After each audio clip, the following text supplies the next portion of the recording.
Shobhana kitchen with village ফুডে সবাইকে স্বাগত জানিয়ে আবারও চলে এলাম। আজ আমি তোমাদের সঙ্গে শেয়ার করব ঘরোয়া পদ্ধতিতে আলু পটলের একটি দুর্দান্ত রেসিপি। এই রেসিপিটা হয়তো অনেকেই বানাতে জানো এবং অনেকেই জানে না যারা নতুন। তো যারা জানো না তারা অবশ্যই দেখতে থাকো এবং যারা জানো তারাও দেখতে থাকো। তো রেসিপিটি পুরো দেখার জন্য অনুরোধ রইল, আর যদি ভালো লেগে থাকে ছোট্ট করে লাইক করে দিও। তো আমি এখানে নিয়েছি 300 গ্রামের মতন পটলটাকে আমি কেটে নিয়েছি এভাবে। আর এখানে 3টে আলুকে আমি এভাবে বড় বড় সাইজে কেটেছি। আর নিয়েছি আদা রসুন বাটা আর একটা টমেটো। আর নিয়েছি 3টে বড় সাইজের পেঁয়াজ কুচি। তো এবার আমি আলু পটলগুলোকে ভেজে নেব। তো তার জন্য আমি কড়াই বসিয়ে দিয়েছি। কড়াইটাকে ভালো করে গরম করে নিয়েছি। এবার দিয়ে দিলাম সাদা তেল। তেলটাকেও ভালো করে গরম করে নেব। এবার দিয়ে দিচ্ছি পরিমাণ মতো নুন আর হলুদ।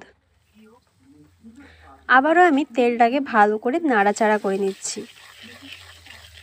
এবারে ওই তেলের মধ্যে দিয়ে দেব কেটে রাখা পটল। আমি প্রথমে পটলগুলোকে আলাদাভাবে ভেজে নেব, তারপরে আমি আলুগুলোকে আলাদা করে ভাজবো। তো প্রথমে আমি পটলগুলোকে ভেজে নিচ্ছি। বন্ধুরা, আমি কিন্তু এর আগেও অনেকবার পটলের রেসিপি দিয়েছি অনেক রকমের। তোমরা যদি দেখতে চাও আমার চ্যানেলে যে লোগো লাগানো আছে ওই লোগোতে ক্লিক করে তোমরা দেখে নিতে পারো। তো অনেক সময় ধরে আমি কিন্তু পটলটা ভেজে নিয়েছি। এবার আমি পটলটাকে নামিয়ে নেব। আর যারা যারা আমার ভিডিওগুলো দেখতে পছন্দ করো আমাকে কিন্তু কমেন্ট বক্সে জানাবে। পটলগুলোকে আমি নামিয়ে নিয়েছি। এবার আমি ওই কড়াইয়ের মধ্যে আর একটু তেল দিয়ে দিয়েছি।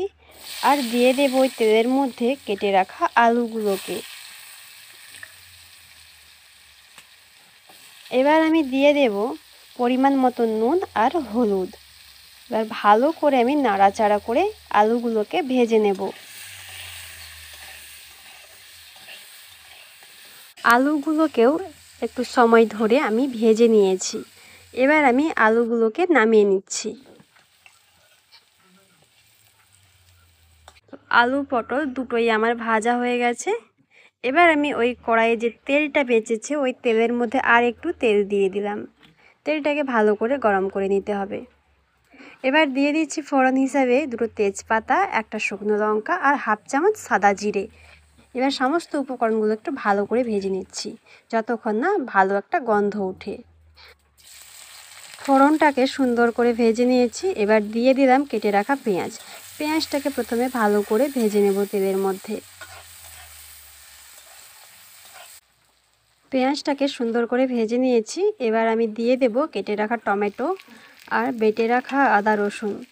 আর দিয়ে দিচ্ছি পরিমাণ মতো লঙ্কা গুঁড়ো, পরিমাণ মতন হলুদ গুঁড়ো আর পরিমাণ মতো নুন। এবার আমি সমস্ত উপকরণগুলোকে ভালো করে কষিয়ে নিচ্ছি।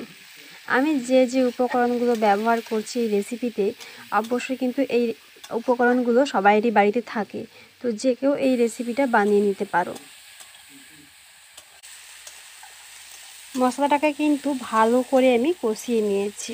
এবার একটু জল দিয়ে দেব। জল দিয়ে আমি আবারও ভালো করে কষিয়ে নিচ্ছি।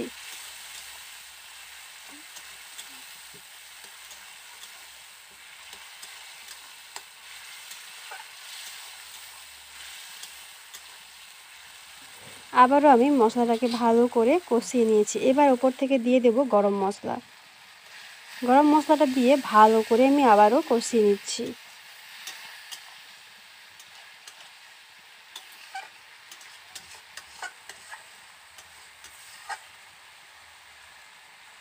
তো মশলা থেকে তেল ছেড়ে দিয়েছে মানে আমার কিন্তু মশলাটা খুব সুন্দর কষানো হয়েছে। এবার আমি দিয়ে দিচ্ছি ভেজে রাখা আলু আর পটল।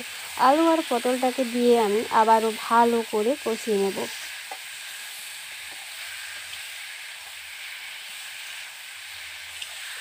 এই রেসিপিটা বানাতে কিন্তু খুব একটা সময় লাগে না, চটজলদি যে কেউ বানাতে পারে এই রেসিপিটা। আলু আর পটলটাকে আমি ভালো করে কষিয়ে নিয়েছি। এবারে আমি দিয়ে দেব পরিমাণ মতন জল। জলটাকে দিয়ে আমি ভালো করে নাড়ি চাড়িয়ে নিচ্ছি যাতে না মশলা কড়াইয়ে লেগে থাকে। আর এবার ঝোলটাকে আমি ভালো করে ফুটিয়ে নেব আর আলুটাকেও সেদ্ধ করে নেব ভালো করে। তো যারা যারা এই পটল খেতে চাও না, অনেকেই আছে খেতে চায় না, তো এভাবে যদি একবার পটলের এই রেসিপিটা বানিয়ে থাকো, বাড়ির সবাই চেটে পুটে খাবে। আর আমি এতটা কিন্তু ঝোল রাখবো না, আমি কমিয়ে দেব, একটু গ্রেভি গ্রেভি টাইপের বানাবো। পটলটা কিন্তু অনেকটাই গ্রেভি হয়ে গেছে, তো আলুটাও কিন্তু খুব সুন্দরভাবে সেদ্ধ হয়েছে। আমি এবার এই আলু পটলের তরকারিটাকে নামিয়ে নেব। তো আজকের এই আলু পটলের রেসিপিটা তোমাদের কেমন লাগলো আমাকে কিন্তু অবশ্যই কমেন্ট বক্সে জানাবে। যদি ভালো লেগে থাকে ছোট্ট করে লাইক করো আর বেশি বেশি করে বন্ধুদের সঙ্গে শেয়ার করো, আর আমার এই চ্যানেলটাকে সাবস্ক্রাইব করে দিও। আর পাশে থাকা বেল আইকনটি অবশ্যই ক্লিক করো যাতে আমার দেওয়া ভিডিওগুলো সবার আগে তোমাদের কাছে পৌঁছে যায়। তো আজকের ভিডিওটি এইখান পর্যন্তই, দেখা হচ্ছে অন্য কোনো পরবর্তী ভিডিওতে। সবাই ভালো থেকো, সুস্থ থেকো, টাটা।